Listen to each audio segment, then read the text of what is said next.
All right, good morning, everybody. Happy first day of spring. Spring equinox is today. So I like very much that the first day of spring, it's 32 degrees out, just like it's still winter. It's great. But the understanding of the equinox is it's a day where the light and the dark are in equality, right? That they're the same amount, or there's the same energy there. And I was thinking about it and just trying to decide how I wanted to, weave that into a concept. And what keeps coming to me is this story that Krishna Das, he tells it kind of over and over, and I think it's a powerful one, and that's why. But the story is that years ago, he went on a retreat to, I believe it was Auschwitz, but it might have been one of the other concentration camps in Europe. And the purpose of the retreat was to witness, right? So it was to be in a space where, incredible suffering has happened, incredible atrocities have occurred, and not to get caught up in the story of it, not to get caught up in all of the individual people or the exact events or all of the emotion that is around everything that was there. It was to be there as a witness, right? And the way he tells the story is that it was very difficult to do. It was very intense to just be in that space, knowing what we know and everything that we don't know about what went on in those locations.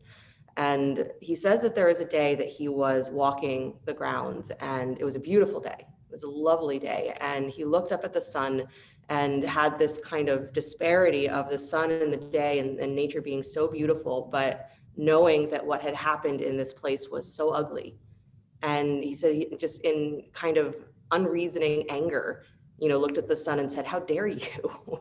How dare you shine in this place, right? How dare you shine here where so much has happened?" And the understanding for him came in that moment that that's what the sun does, right? Is the sun is that ability to be a witness, or it represents that ability to be a witness to whatever occurs in the world without judgment, right? That the sun doesn't decide that, well, you didn't behave well enough, so you don't get any sun, right? Or that this plant or this being wasn't good enough, and so it doesn't get light, right? The sun just shines.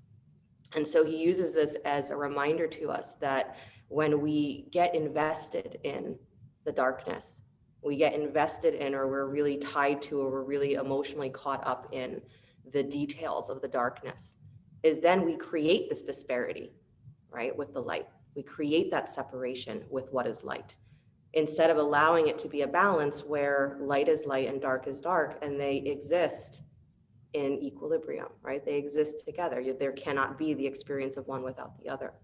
So that doesn't mean that the exact events that we qualify as or quantify as darkness need to be as they are, but our awareness of what we consider dark and light is they have to be able to come into the place where, as the witness, we can see them in equilibrium. So the challenge is, or the opportunity is, to be like the sun, and to get to that place where we can observe, we can witness everything that goes on in our life, everything that goes on inside of us, the dark and the light. And instead of creating that space between them and say they can't exist in the same space, right? We allow them to go to where they are unified, and it's our awareness that takes us from being stuck in the dark to being in the balance of the dark teaching us something about the light, right? Does that make sense? So this is what our practice is, and that's what keeps coming to me about this time in the world, and what it means to be in equanimity, because we use the word all the time, right? How to be in equanimity in a world that still continues to feel like it's a little bit insane, right? In our lives that maybe feel like they're a little bit surreal. And you have those moments where you say, how is the sun still just doing what it does? How can you have those moments that are still so beautiful while there's so much suffering? Don't create that space between them. Right? Being the witness means we allow them to sit right next to each other, and we don't push either one away. That's what it means to be in equanimity. So comfortable seat if you're not there already. The eyes close, and just begin to cat-cow your spine just a little bit.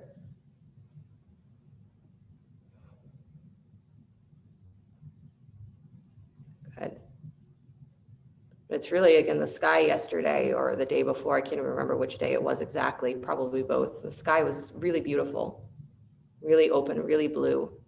And since there's no leaves on a lot of the trees yet, when you look up, there's nothing in the way.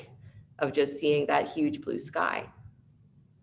And that's the witness quality, is that our internal eyes or our internal awareness is able to stay in that state of openness where light and dark and good and bad and the evils of the world and the greatness of the world are all happening.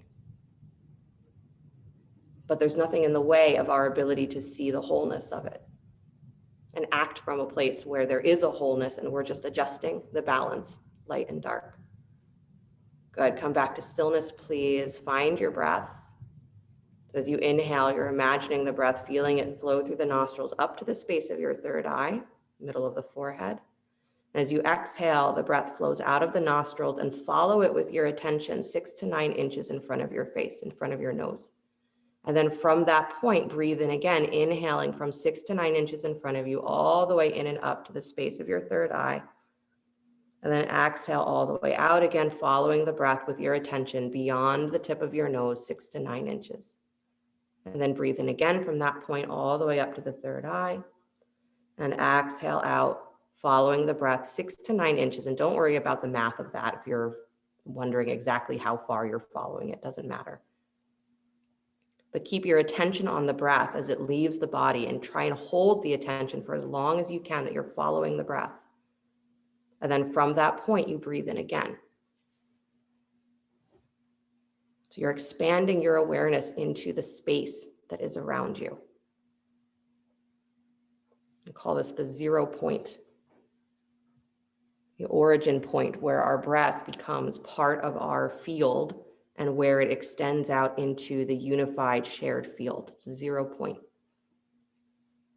You can let the spine remain nice and stable, still, and just follow the breath in and up to the third eye. And out beyond the tip of your nose.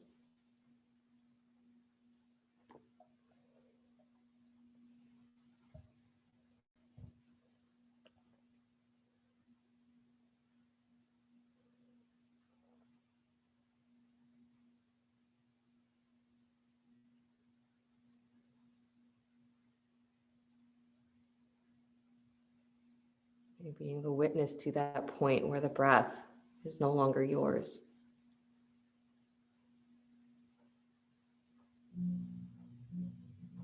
And witness to the point where the breath from the infinite becomes something that is personally connected to you.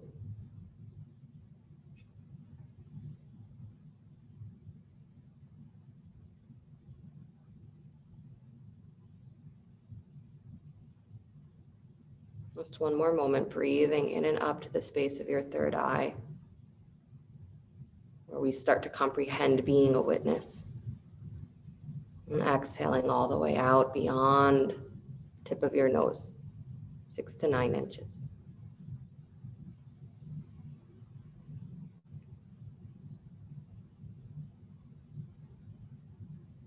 And the next breath that comes in, follow it to the space of the third eye. Hold the attention there. You can let the exhale out. And bring the hands together in front of the heart center, palm to palm, attention still at the space of the third eye, so that as you make the sound of Om, as you're vibrating that space of the third eye, you're vibrating the Ajna chakra. Deep breath in.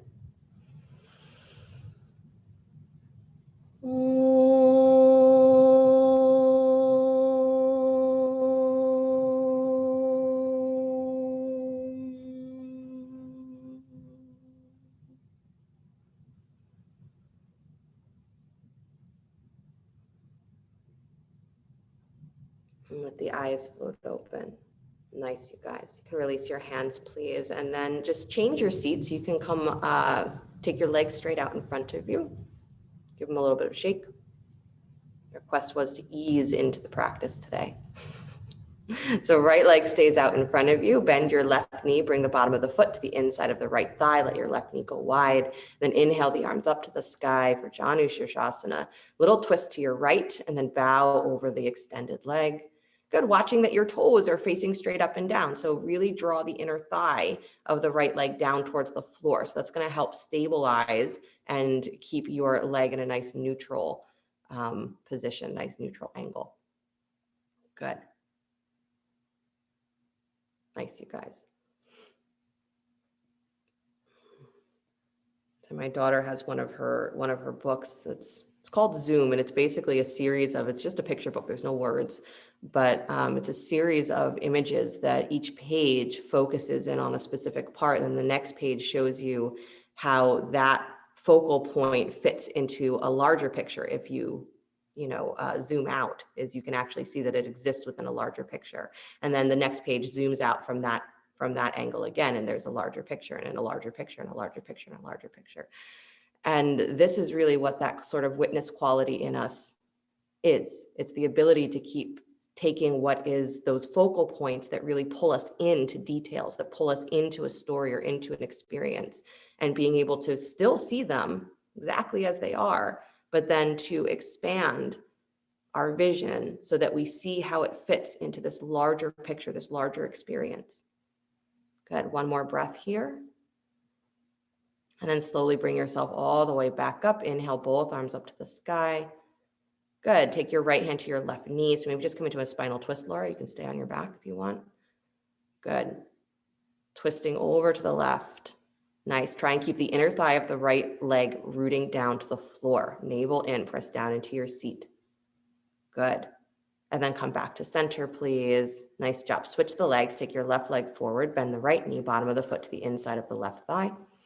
Good, knee goes wide. You can always place a blanket or a block underneath that knee if, again, first pose of the morning being a hip opening doesn't work for you. Inhale, both arms up to the sky.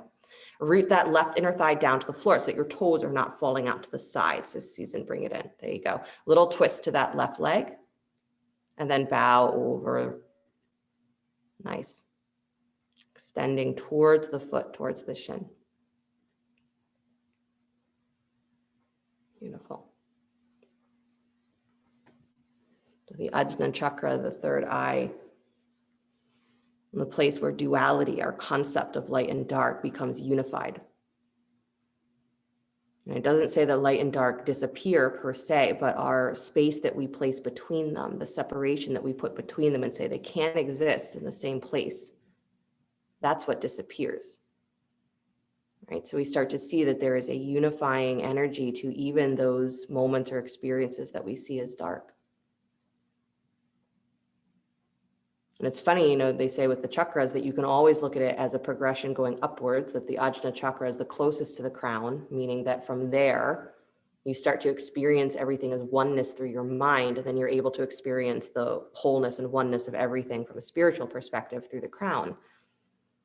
But if you go down the other way, right, and you say you started from the crown, from that perfect awareness, then the Ajna chakra is where you are still fully aware of that, even as you start to differentiate that things look different, that light and dark makes your comprehension of wholeness that much more nuanced, that much more complete.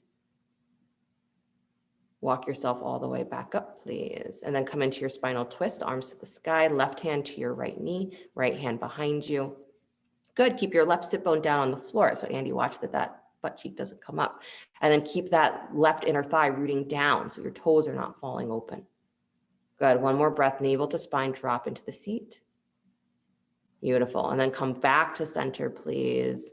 Good, bend both knees, cross the ankles, roll forward onto hands and knees. And find your way into downward facing dog. Good, pedal the feet just a little bit. I was gonna tease you and say, okay, Hanuman, go for it. You got one hamstring stretch, go for it. I won't do that. Good. Start to walk your feet forward towards your hands, please. The feet come forward underneath the hips. Keep your fingertips on the floor or blocks. Feet facing straight ahead. Bend your knees so you're dropping the hips nice and low. Scoop into your belly. Let the weight of your hips move back. Let the weight of your lower body move backwards so that the weight is coming more onto your heels. Good, and then as you scoop the belly, walk the hands up onto the thighs, please. So you're in chair pose, hands on your thighs, cat-cow your spine. But keep that feeling of the weight of your hips moving backwards so that your knees are not sliding forward. Good. Chair is a great idea if you're gonna be sitting all day. To get up and take chair pose breaks. Use your glutes because they get sleepy being sat on all day. Good. Nice, you guys. Come back to stillness. Inhale the arms up alongside the ears, full chair pose. So you're reaching back through your seat as you pull up through the crown of your head. So don't just do one of those, do both of those. So the tops of the thighs, the groins go back and down, but your chest is pulling forward and up. Extend, ribs in. Yeah, nice, Harriet. Nice, Laura. Good, Lana. Come all the way up to stand, please. Beautiful. Hug your right knee up and towards your chest. Squeeze it in. Good. Left hand comes to your outer right knee. Good. So you're anchoring there. Right hand can come to your lower back if you'd like. Press that knee wide so it stays in line with your hip. The tendency is that it's going to cross towards the midline of your body. Push it wide, not just the knee, but your ankle as well. So the shin stays in a really straight line. And then start to twist your belly any amount to the right, drawing the ribs back and in and getting taller. Pull up, push your butt backwards. Good. Your chest is going to come slightly forward. That's it. And then as you twist, you can lift long through the top of your sternum again. Good. If you want to take that right hand straight back behind you or the right arm straight back behind you, go for it. Good. And then come back to center, unwind the twist, keep that knee up, squeeze, pull it up higher. That's it. And then step it down to the floor, bend both knees, drop into chair pose, arms up alongside your ears. Beautiful. Nice, you guys. Take the hands back behind you, still in chair. Interlace your fingers. Shrug the shoulders up towards the ears. Hug the upper arms. And then really reach through the arms as you extend through the front of your chest. Thighs back. Drop your butt. Lift your heart. Good. Yeah, there you go. And then start to straighten the legs. Drop your head towards the floor. Take the arms up and over any amount. Standing forward fold. Good. Keep reaching through the arms. So even as you are coming forward, don't just think of the arms pulling over the head, but pull the arms up away from the armpits so that you're really getting that feeling of extending through the arms, not just trying to rotate the arms. Good. Release the hands down to the floor, please. Good. Bend your knees, drop your seat towards chair, walk your hands up onto your thighs and cat-cow your spine. Good. Weight of your hips moving back. So again, watch that your knees are not coming forward of your ankles. You want all of the weight of the pelvis to really be moving backwards.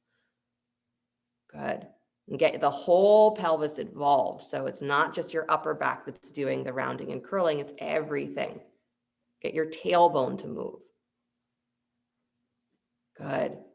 And then come back to stillness. Inhale the arms up alongside the ears. Again, pushing back and down through your seat. So find that diagonal where you're pushing down through the pelvis, but the sternum is pulling forward and up. Lengthen. Good. Ribs in. Yep.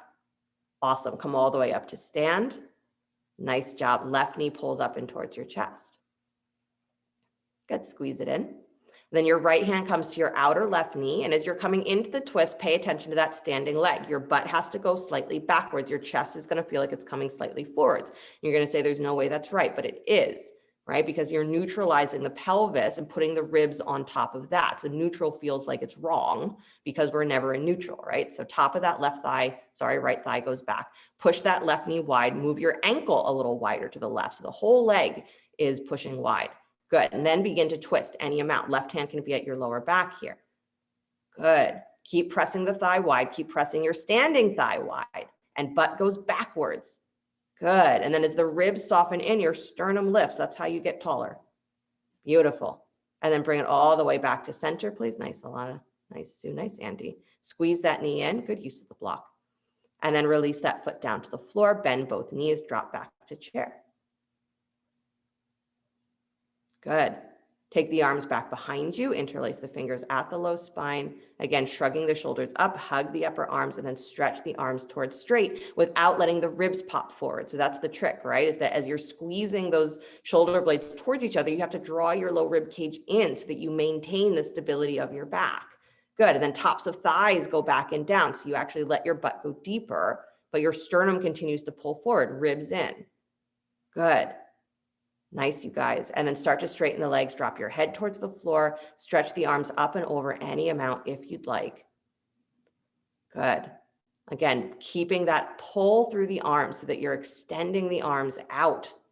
Yeah, the more you pull, the more space, the more you lengthen, the more space there actually is to be able to rotate through the joint. Good. Release the hands down to the floor, please. Nice job. Step yourself back, downward facing dog.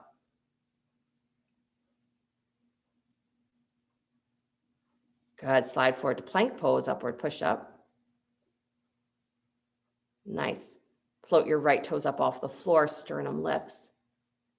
Yeah, low belly lifts, draws in and up, throat up. Good. Release that foot down to the floor. Take the other foot up, left leg up.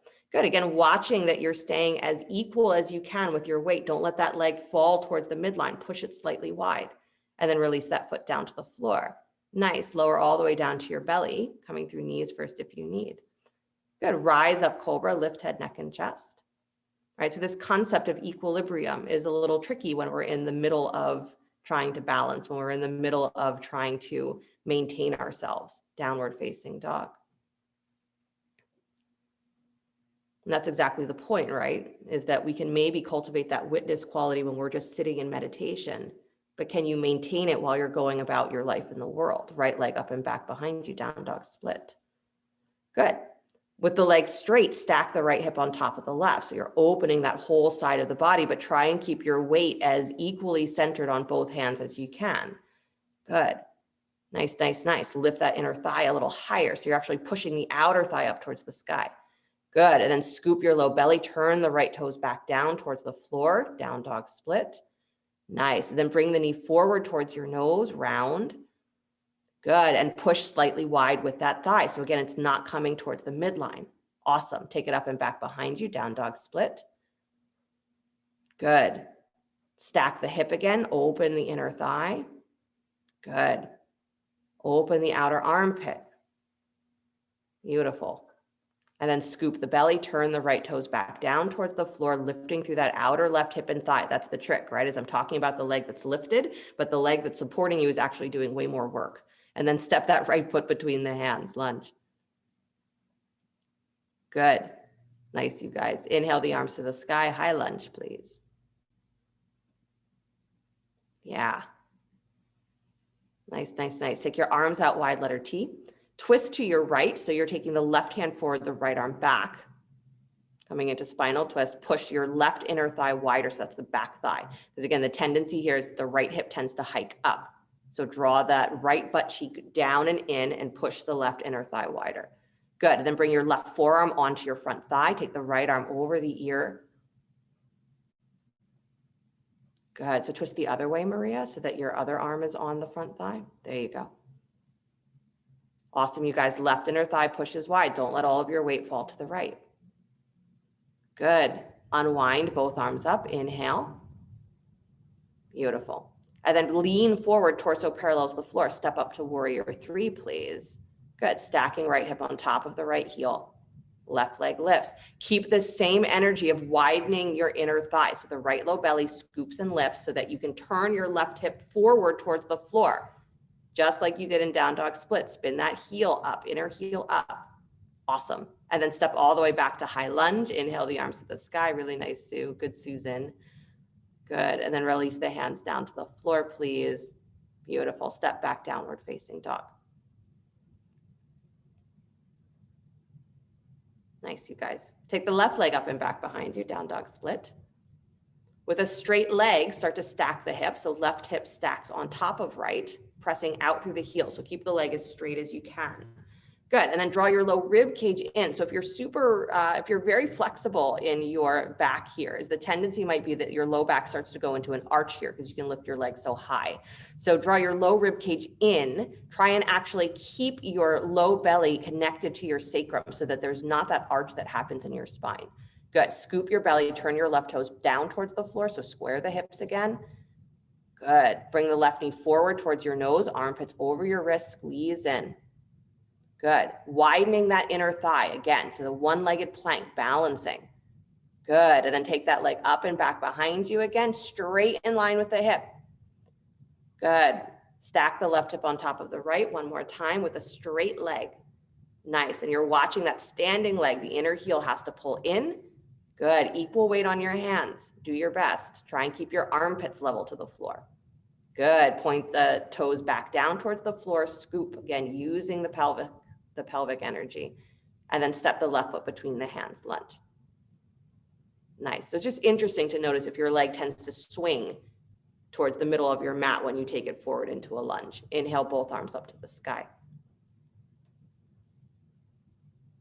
Good. Take your arms out wide, letter T, spinal twist to your left. So the right hand comes forward, the left arm comes back. Good. Yeah, and I don't mind if you're in cactus arms, but I like the open extension of the arm so that you're really getting this feeling of reaching through your chest. Good. Widening your left inner knee, widening your right inner thigh. So the back inner thigh, super important. Good. And then bring that right forearm onto the front thigh, take the left arm over the ear. Nice. So you're still twisting through the rib cage. You're stacking the left rib cage on top of the right. And then the tendency there is to make that feel like it's easier as we push the left hip out to the left. So draw it back in towards the midline, push your back thigh wide, push your right hip wide. Good. And again, it might feel like it doesn't make any sense that that's not equal, but it is, right? Problem is that we're so used to things having that disparity that we don't know what equality really feels like. Good. Come all the way back to center. Inhale, both arms to the sky, widening the inner thighs. Good. And then release come forward into warrior three. So release into warrior three. Stack the left hip on top of the left ankle, right leg lifts. Good. Turning those right toes down towards the floor. Inner thigh spins up. So you have to balance the pelvis, which means your left low belly has to really draw up and in to support the opening of the left hip. Nice. And then step it all the way back to high lunge, arms to the sky. Really nice area. Good, Alana. Good, Maria. Good. And then release the hands down to the floor and step back to downward facing dog. Nice, you guys. Slide forward to plank pose, upward push up. Navel in, ribs in. So again, you're drawing in and up from the front of the body to the back of the body. Lift your right toes up off the floor. Still in plank. Good. And then release that foot down to the floor. Again, right in line with the hip. Float the left foot up, left leg up. Good. Armpit still over the wrist, throat up. Beautiful. Release that foot down to the floor. Lower down to your belly, coming through knees first if you need. Good. Rise up, cobra. Lift head, neck, and chest. Good. And then exhale. Release, please. Pressing back downward facing dog.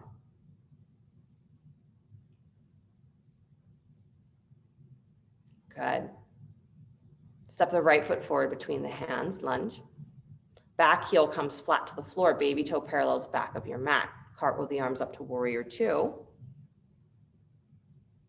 Good. Again, watching that front knee is pointing towards the second toe. So the inner thigh actually goes a little wider. And what I've been liking lately is to let yourself move so that your front knee is in line with the second or third toe. And if that means that your back hip spins forward a little bit, let it do that. So set yourself up so that the front knee, the front leg is in the orientation you want it to be. All right, so the left inner thigh, back inner thigh is going to spin in and up, and that might turn your hip slightly forward. That's okay. So find that position for the front leg first, and then start to open through your left rib cage through the top of that left hip, only as much as you can without disturbing that front knee. Good. Right forearm onto front thigh. Please take the left arm over the ear, side angle, without changing the orientation. So don't let that front knee fall in. Automatically does when we transition here. So move that inner knee wide, let that back hip spin slightly forward and in if necessary, and then open through your rib cage. That's going to get into the stickiness of your trunk. Good. Nice, you guys. Squeeze the feet towards each other. Good. And then bring yourself back up to warrior two, please. Nice job. Straighten the front thigh for a moment. Come up on your front heel. So lift the toes of the front foot. Good. So you keep that front leg really awake. Good. Squeeze the front foot and the back foot towards each other. Extend the right arm forward, right rib cage forward for triangle. Keep the toes lifted. Stay up on the heel if you can. And then let that right hand touch down, left arm to the sky. One more breath with the toes lifted. Good. And then let the foot come flat to the floor, please, but don't lose the energy in the leg. And open the left rib cage a little bit higher. Nice. There's almost a little scoop of the tailbone here. There's almost the feeling of lifting your hip points, or there should be the feeling of lifting your hip points. Good. If you overdo it, you will tuck your tail and you'll lose a little bit of space in your lower back. But trying to find that in this position where we start out already arched brings us into that neutral place. And that's our entire yoga practice, is trying to understand what neutral is, what equanimity is. How to be in a state where you are both light and dark. Good. Bend that right knee again. Please take your left hand to your left hip. Good. Slide that right hand forward. So you're bending the right knee. Slide the right hand forward. Ardha Chandrasana. Step up. Left hip stacks on top of right. Good. Watch that your front foot, your standing foot, stays facing straight ahead. Good. And that you're still angling that knee towards the second toe. So the left hip stacks on top of the right. Flex the foot so that there's a lot of energy through that leg. And then left arm can come to the sky when you've got it, or you can keep the left hand at your hip or at your lower back. Totally fine. Good. So just like you were doing in down dog, right? You're opening the inner thigh, but your standing leg has to stay neutral. So pull your right butt cheek back and in. Good. And then release that left hand down to the floor, scoop your belly, turn your left toes down to the floor. So transition to standing split. Good, and widen that inner thigh. So again, as the pelvis comes level with the floor, you're actually drawing wide, you're pushing wide, which helps anchor through your outer hips. It gets the outer hips to actually engage, be awake. Good. And then left hand plants here, right hand comes to your lower back or your hip. Start to turn your belly open to the right, any amount. Keep those left toes turning down towards the floor. Good, the revolved Ardha Chandrasana. Beautiful. And then release that hand to the floor, please. Good. Step your left foot forward alongside your right, standing forward fold. Good. Bend your knees, drop your belly onto your thighs, wrap your arms around the backs of your legs, drop your head so you're hugging your legs. Good. Press into your heels, little scoop of your belly, keep the head dropped, just start to straighten the legs any amount. Press your butt towards the sky, keep hugged in. Good. So the moment that you want to push through your knees or lock your knees in order to get the legs straight, resist that. Stay soft, right? That witness quality, it said it's like open-eyed meditation where you are looking at the inner world, but your eyes are still open so you never disconnect from the outer world. Release the hands down to the floor, please. Beautiful. Step or jump yourself back to plank. Good. Move through a vinyasa here if you'd like, moving down to your belly, or drop the knees and come into child's pose. You're dropping down to your belly, you're rising up into cobra. Good, finding your way back to downward facing dog. And if you're in child's pose with your next breath, meet us back in downward facing dog. Awesome. Good, left foot steps forward between the hands, lunge. Drop the back heel, baby toe parallels back of your mat. And cartwheel the arms up to warrior two. Good, and again, orient yourself for the front thigh. So instead of looking at how you can get your pelvis into the alignment that you think it should be, work with the front knee. So let your knee go a little wider, let your inner thigh go a little wider so that it's in line with the second or third toe. Good. And then if that turns your back hip slightly inward, no problem, let it do that. Because the opening that's going to happen here is from you being able to widen the inner thighs and be able to actually move your right rib cage wider. It's less about trying to force your pelvis open. Good. Left forearm comes onto front thigh. Watch that your knee doesn't fall in as you do that. Take the right arm over the ear. Good. So there's still the sensation of the inner thigh of the front leg moving wide, but the big toe mound rooting down. And that outer right hip might be spinning slightly forward so that the inner thigh of the back leg pulls up towards the ceiling. But then you're moving your right rib cage back in the opposite rotation. So right rib cage softens in and opens wide. Awesome, you guys. Long throat. Good. You're witnessing these contradictions, right? Your body is moving in contradictory ways. Your mind is moving in contradictory ways. And if you try and follow any one, you're going to create distance between what feels like it's different or opposite. Witnessing is not getting attached to one or the other. It's being able to see them both as synergistic. Good. Bring yourself all the way back to warrior two. Straighten the front thigh. Good. Come up on the heel. So prepare for triangle, lifting the toes of the front foot. Again, watching that if doing that causes your knee to already hyperextend, to lock, that you have to bring your shin slightly forward and squeeze the feet. Extend through your left rib cage. So go ahead and reach towards the top of your mat. Let that left hand start to come down to the front leg, the floor, or a block, right arm to the sky. Good. Keep the toes up for just another breath. Drawing that left butt cheek back and in. Good. And then release the left toes down to the floor. So Susan, we're in triangle pose with the left leg forward. Good, you guys. Rib cage lifted, right rib cage lifted. Good, and then right hand to your right hip, please. Bend your left knee, take your gaze forward and down. Slide that left hand forward beyond the toes of the front foot. Give yourself some space to reach. And then come up into Ardha Chandrasana, stacking the right hip on top of the left. Toes are turned to the side, inner thigh facing the floor. Good. Right hand can stay at your right hip or reach to the sky if that works, as you find the balance. Beautiful. So again, energy extending out through both heels. So the leg is not just in the air hanging there, as it's extending. And the leg that's supporting you is not just sitting there, it is extending. So as you push down into that heel, feel that you're almost lifting up through the top of your thigh, that your pelvis is lifting up off of that thigh. Good. Nice, you guys, ribs open. And then release the right hand down to the floor, please. Scoop your belly, turn your right toes down towards the floor. So transition to standing split. I know it's a wobbly transition because it requires a lot of sort of fine tuning in your pelvis and your balance. That's why we're doing it. Widen the inner thighs. Good. And then the left hand comes to your left hip or lower back. Right hand can stay on a block or the floor. Start to turn your belly towards the left. So you're coming into the revolved Ardha Chandrasana, lifting higher through that standing leg, through the outer hip, through the outer low belly, pulls in and up. Good. Chest rotates. Arm can come to the sky if that feels open on the shoulder. If you're pulling, keep the hand at your low back. Good. Release the left hand down to the floor, please. Step your right foot forward alongside your left, standing forward fold. Good. Again, bend your knees, drop your belly onto your thighs, wrap your arms around the backs of your legs, drop your head. Good. A little scoop to your belly, start to press your hips towards the sky as you straighten the legs.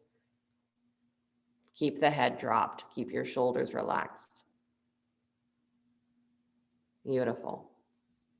And then release the hands down to the floor, please. Good. Roll up the spine one vertebra at a time. Nice. And then hug the right knee up and towards your chest. Good. Squeeze it in. Top of your left thigh pushes back. Rib cage comes slightly forward. Hold underneath your thigh here and then extend that right heel straight forward. Good. Pressing the thigh into your hands into your thigh. Lift your chest, lift your shoulders. Awesome.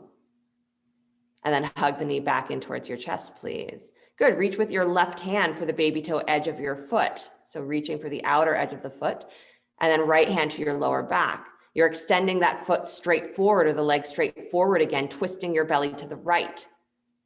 Good. So a standing, twisting balance. You got to move the inner thigh wider. I know. If the leg can't come completely straight, that's okay. Do the best that you can, or even hold the ankle instead of the foot. Good. Twisting to your right. Nice. And then bend the knee, come all the way back to the center and release the foot down to the floor. Good. Just jump a little bit. Shake yourself out.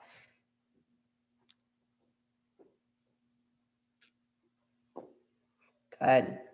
Balancing should bring you to that place where, again, it can be either the grace where you feel amazing because you're able to hold yourself suspended, or the frustration of why can't I force this to work the way that I want it to. That's what balance does. But the more you relax internally, the more you relax with your mind and your breath, balancing becomes easier. You start to fine tune what needs to be awake and what doesn't need to be clenching, right? That's really what balancing is about, is differentiating effort, right? So keep that in mind. Second side, bring your left knee up and towards your chest.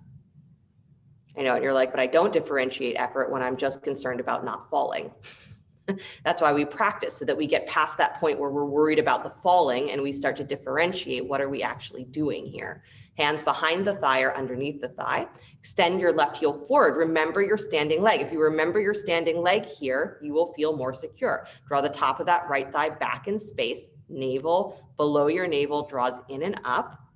Lift through the crown of your head. Bring your chest slightly forward. It's going to feel like you're almost folding towards that leg. Good. Press the thigh down. Awesome. Bend the knee back in towards your chest, please. And then right hand is reaching for the baby toe edge of the foot. So you're reaching across your body. It doesn't have to be the foot. It could be the ankle or behind the knee or shin or wherever it needs to be. Extend that left leg forward again, twisting your belly over to the left. So you're turning towards that straight leg. Left hand can be at your lower back or reach back behind you. Remember your standing leg. Pull up through that right thigh and push back through your butt. And it's going to feel like you lean slightly forward, but it's going to give you more stability to balance because you're not leaning backwards to just counterbalance. Once you lean back, you're stuck there. Good. Nice, Harriet. Good, Susan. Nice variation, Sue. And then bring that leg back to center, bend it in. Good. And then release the foot down to the floor. Nice job. Inhale the arms up to the sky. I know you're like, that wasn't fun.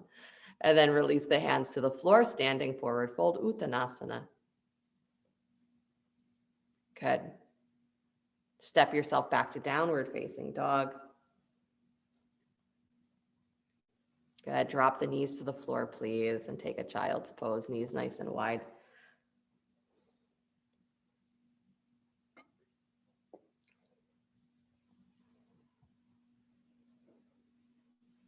So there are opportunities, right? And in all of those balancing poses that maybe you noticed in the moment, maybe you didn't because I didn't say them, but opportunities to pay attention to equilibrium, right? The connection between what is my pelvis doing and what are my ribs doing?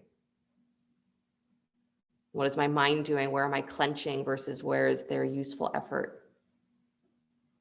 Where am I not breathing? Right? To suspend, to hold myself in a suspended pose, does that mean I have to suspend the breath? No, it doesn't. Right? So to be able to see yourself from that witness point of view of how you are interacting with your life, where are you super invested in the details? And where are you not paying any attention to what's going on beneath the surface? Good. Walk yourself back up, please. Come to sit. Take your legs out in front of you. Right. My favorite thing is that you maybe really didn't love doing that pose standing up. So maybe you'll like it better sitting down. Hug your right knee in towards your chest. Maybe you won't, but you'll do it again one more time anyway. Good. Left hand reaches for the baby toe edge of your foot. So you lift that foot up off the floor, reach for the baby toe edge. And then you're extending that right leg straight out from your hip. Again, don't let it fall towards the midline. You're pushing it slightly wide. So still both sit bones balanced on the floor. And you got to lean slightly forward. Flex that left leg, that left foot that's on the floor. Start to twist to your right, please. You can extend the right arm straight back behind you if you'd like. Or again, the hand can stay at your low back. Careful that you don't lean backwards. Switch your hands, Maria, so that you're reaching across your body. There you go. Good, you guys. You got to lean slightly forward on your sit bones. Pull up through your spine. Yep, through the crown of the head. Awesome. Beautiful. And then come back to center. Keep the leg lifted. Reach for the ankle with both hands. Yep. Deep breath in. Nice, Andy. And as you exhale, any amount, bow your head towards your shins. Round in towards that leg. Awesome. Really good, you guys. And then go ahead and release. Hug that knee in towards your chest. Step the right foot over your left thigh, please. Good. You can either stay there with the left leg extended or bend the left knee as well, bringing the heel towards your right butt cheek. And then left elbow hooks around that right knee, spinal twist. Right hand comes behind you. Good. Yeah, so it's a seated twist, not Gomukhasana. Ribs draw in, drop through your pelvis, get wider through your sacrum. Good. And then slowly release, unwind your twist, unwind your legs, stretch them out in front of you. Good. And then the right leg stays extended. Draw the left knee in towards your chest. Good. Reaching with the right hand for the baby toe edge of that foot. Start to turn your belly to the left and then extend the left leg straight forward in line with the hip. So it's going to want to come across the body. Don't let it. Push it slightly wide so that, again, you're creating this awareness of holding yourself in that neutral alignment. Good. Left arm can reach back behind you, or it can stay at the low back. It can even stay on the floor if you need it for balance. That's okay. The leg that is extended in front of you, rotate the inner thigh down towards the floor. So again, Maria, switch your hands. There you go. And straighten the other leg. I'll make it a lot easier. There you go. Good, you guys. Leaning slightly forward onto your sit bones. Yeah, nice, Sue. Squeeze your arms towards the middle of your back so that your leg is not pulling your arm out of the socket. There you go. Good. And then keep the leg up. Release both hands forward. Reach for the ankle or behind the shin with both hands. Good. Get taller. Lift up. And then as you exhale, bow towards that leg any amount, dropping the forehead, rounding the back. Try not to get super tense in your shoulders, trying to make that happen. Drop your head. That's it. Nice, Laura. Nice, Harriet. Nice, Andy. And then slowly release. Nice, Alana. Bend that knee back in towards your chest. Please step your left foot over your right thigh. And again, you can just do the twist from here if you'd like, or bend the other knee as well, drawing the heel towards your butt. Keep both sit bones on the floor though. Don't sit on that heel. Good. And then right arm wraps around, or the elbow hooks on the outside of your left knee. Left hand comes back behind you. Spinal twist. Good. Again, keeping both sit bones on the floor. Soften backwards into your sacrum. So as much as your belly is lifting up towards that thigh, I want you to also feel the drawing down through your sit bones and the drawing back of your low rib cage. So again, you're neutralizing that pull through your lower back. Good. This is also a great position if you're sitting all day. It's a good twist to do. And then come back to center. I don't forget. Good. Unwind yourself. Bring the legs, unwind the legs. Bring the feet together in front of you. Baddha Konasana. Let your knees go wide. Good. And then take your forward fold however you would like it to be, holding the feet or stretching the arms out in front of you or any other variation.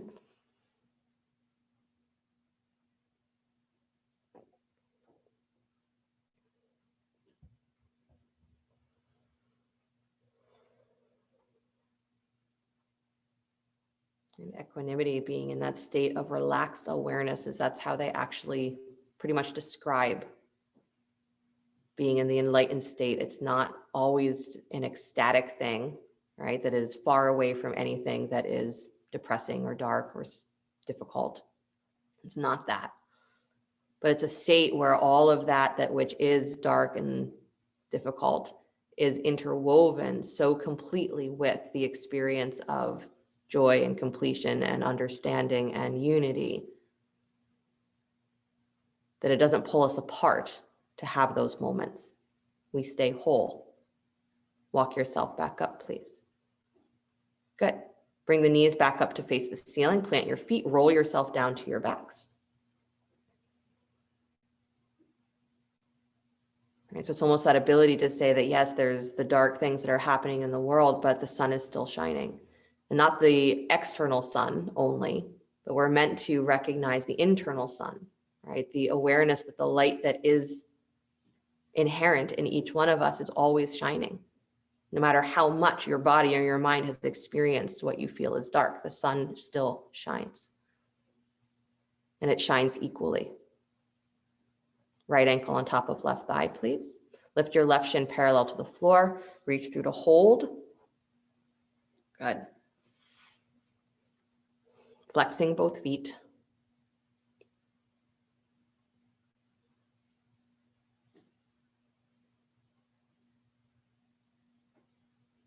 We cultivate being a witness, like an open-eyed meditation as you watch the world and watch yourself react. That's the thing, is it's not like you're going to magically stop reacting. Your mind isn't going to run with the stories or run with the perspective or run with whatever it runs with. You can watch yourself doing that, and that's the beginning of cultivating the witness. So you can watch yourself doing it and say, there were other options. That's it. Recognizing that there are other options to how you could feel or respond. Open-eyed meditation. I don't give up the external world because I have an internal world. I don't place one above the other, but I use one to inform the other.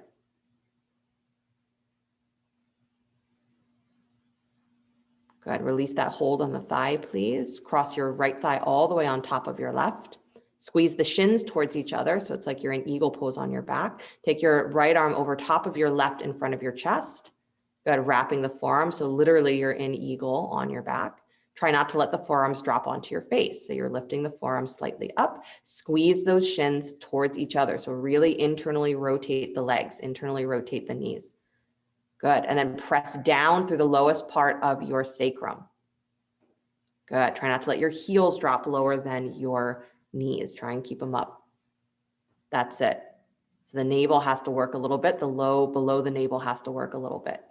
And then draw your armpits down towards the floor. So get wide. Good. And then a deep breath in. As you exhale, bring your elbows and your knees towards each other, round your back. Good. And then release to the long spine. Inhale. Exhale, bring the elbows and knees towards each other. Squeeze. And slowly release. And then one more time, inhale your breath and then exhale, elbows to knees, squeeze. Keep your shins pulling together. That's it. Nice, Alana. And then slowly come back to your long spine, unwind everything. Squeeze the knees in towards your chest. Good. And then take your left ankle on top of your right thigh. Keep the right shin parallel to the floor. Reach through to hold the thigh if you'd like. So the figure 4 or pigeon on your back, however you want to refer to it. Good. So Andy, more ankle just on top of the thigh. Yes, you've got a little bit more space. There you go. Nice. You guys keep both feet flexed.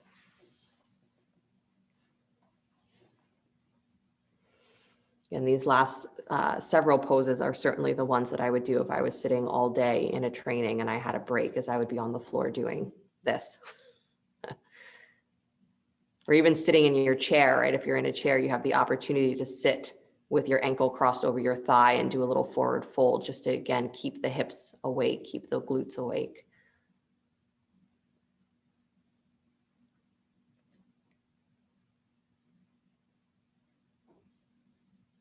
Good. And learning to pay attention. Hardest part of our practice. When we compare that to doing Hanumanasana or handstand or any of the other poses, we're like, I'd much rather do that. At least that's got an end, right? I can understand my limitations with that. But to have to be constantly paying attention, to constantly be reconciling how dark and light live in the same place at the same time, that your breath is still happening and the sun is still rising and setting and all of that is still occurring, even though there is darkness in the world. That feels like it's the difficult work. So how do we do it? The answer is you don't change anything, you become a witness to that bigger picture.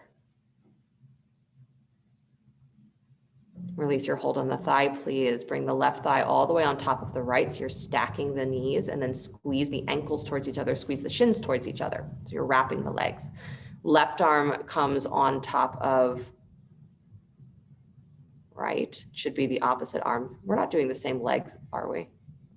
No, right arm should come on top of left. There we go. I don't know. For some reason, I looked at one of you and I was like, this looks wrong, but I think it's okay. Good. Pressing down through the lower back. Pressing wide through your armpits. Left leg is wrapped on top, right arm is wrapped on top. Good. Try not to let your heels drop. Good. Yep. Flexing the feet is a great idea. Flexing or pointing, great idea. Beautiful. Take a deep breath in. As you exhale, bring the elbows and the knees towards each other, round your back, squeeze. Do it from your belly, not from your neck. And then release back to your spine. Deep breath in. And then exhale, squeeze. And again, elbows and knees come towards each other. And then release back to your spine. And inhale one more time. Exhale, squeeze the elbow and knees towards each other. And then release all the way back. Unwind the twist. Unwind your arms and your legs. Squeeze the knees in towards your chest. Good. And then keep the right knee in towards your chest. Extend the left leg straight down to the floor. Come into spinal twist, bringing the right knee across your body. If you'd like to take it into a straight leg twist here, go ahead and hold behind the thigh and extend that leg out to straight, or you can even reach for the ankle if that's available. So the knee would come slightly higher if you're straightening the leg, or you want it to come slightly higher. And if straightening the leg does not feel like you feel like doing it, keep the knee bent, no problem. Good.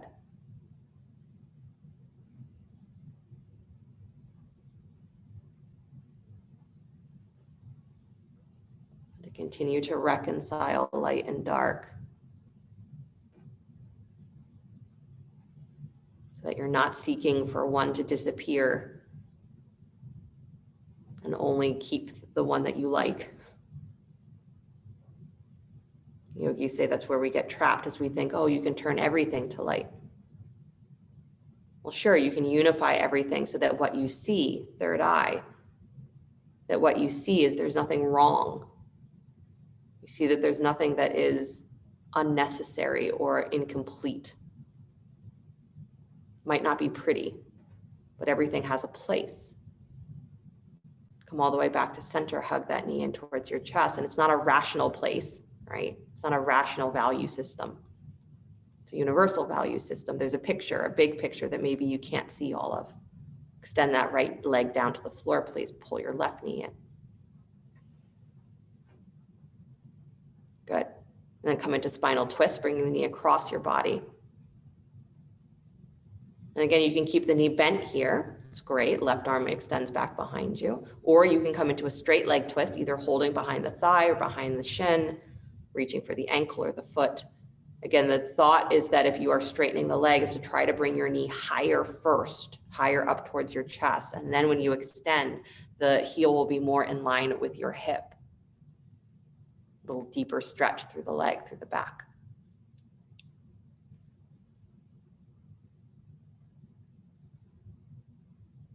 Good. And don't hold your breath. Even if the situation, the moment is intense, don't hold your breath.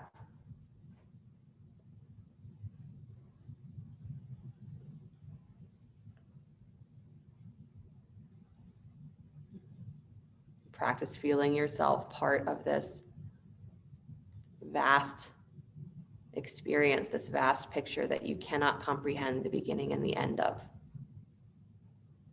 It's like that picture book that if you could see a snapshot of your life as someone was observing it, how does that snapshot fit into a bigger image? And that fits into a bigger image, fits into a bigger image, fits into a bigger image. Slowly release, bringing the knee back in towards your chest, coming back to center. Good, squeeze your right knee in as well, so both knees come in towards your chest. Hug, hug, hug, bring your forehead up to meet your knees, squeeze, squeeze, squeeze. Good, then release the shoulders back to the floor, please plant your feet, take one bridge pose, so the arms can either be straight alongside you or elbows bent. As you press down through the upper ridge of the shoulders, good, drag back on your heels, lift the back of your heart, and then float the hips up. Keep pressing down through the feet and dragging back through the heels. So it should feel like your knees are sliding towards the tips of your toes. Your sternum is rising up towards the top of your head. Good. And the breath is maybe beginning to come back to an awareness of the space between the eyebrows.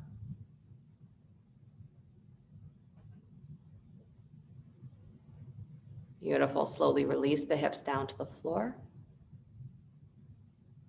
Good. Take a moment. Knees bent, feet flat. Relaxing the arms. Relaxing your mind. So before you reach for Shavasana, find yourself at rest here. Letting the back rib cage get wider. Letting your pelvis begin to relax, the sacrum getting wider, the thigh bones dropping into the hip socket.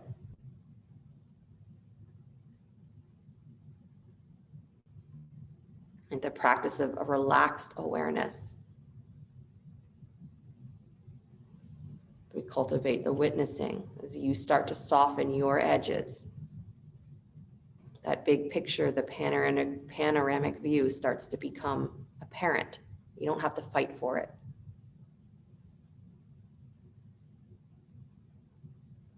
It's a tricky thing about equilibrium or equanimity is that it is always present, but our mind shifts in and out, mostly out. So we don't notice it, that we're passing through it all the time. So one more breath, dropping into your pelvis, dropping into your ribs, letting the back of the head feel heavy. And then begin to extend the legs out to Shavasana, your Shavasana position. Letting the arms go a little wider away from the body, turning the palms up. Same feeling of heaviness. Dropping through the wideness of your low back, dropping through the wideness of the back of your ribs.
Very gently bring the awareness back to the breath. Letting the body begin to stretch, move, whatever ways serve it well. As you're ready, draw your knees in towards your chest and roll to your right side. Taking a moment before you begin to push the floor away. Come back to an upright seated position.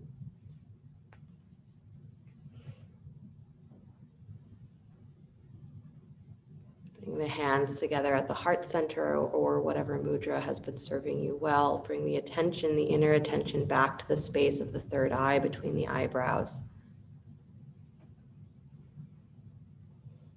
It's a reminder that this is said to be the place of the inner sun, right? The inner guru, or the place where light and dark cease to become separate from each other. They start to simply become one.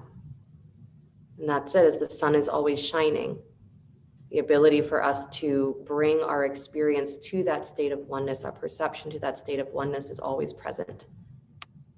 But when we're really invested in there being a difference between light and dark, there being separation, then we will keep flipping back and forth between the two. So we practice finding the space that is the middle, that we're always passing through, where the sun is always shining, the inner sun.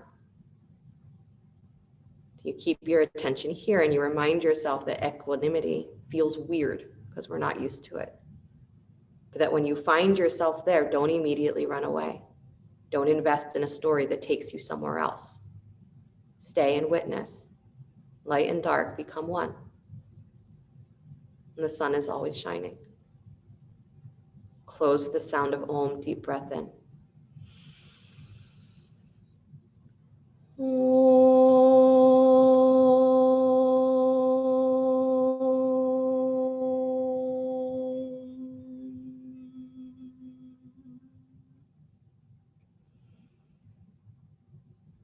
Sliding the thumbs up to the space between the eyebrows. Namaste.